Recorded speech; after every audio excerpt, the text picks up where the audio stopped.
কি কইছিস? হ্যাঁ, আমার মুরগির মতো বই দিস।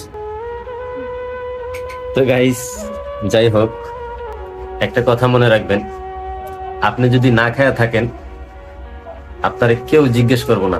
হয়তো আপনার বন্ধু বান্ধব কিছুক্ষণের জন্য বলতে পারে যে আয় ভাত খাস না, একবেলা খাইয়া যা, কিংবা খুব অসুবিধা আছোস 2 দিনের বাজারের টাকা নিয়ে যা।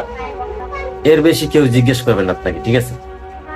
তো আপনারা যেই যাই বলেন, কাপল বলক বলেন কিংবা যে বলে কি বলেন, গাইস আমি ডিসিশন নিছি, আমার ওয়াইফকে নিয়ে আমি ভিডিও তৈরি করব, ঠিক আছে? বাকিটা আপনারা জানাবেন যদি আমি কোনো ভুল করে থাকি। একটা কথা মনে রাখবেন, ইনশাল্লাহ ভিডিও বানাইলে ভিডিওর মতো বানাবেন, কোনো অশ্লীলতা ছড়াবেন না। বিশেষ করে যারা ভাবিকে নিয়ে ভিডিও করেন, কোনো অশ্লীলতা ছড়াবেন না, তাহলে আপনার ভিডিও সমাজে চলবে। তো আশা করি আমার কথাগুলো বুঝতে পারছেন।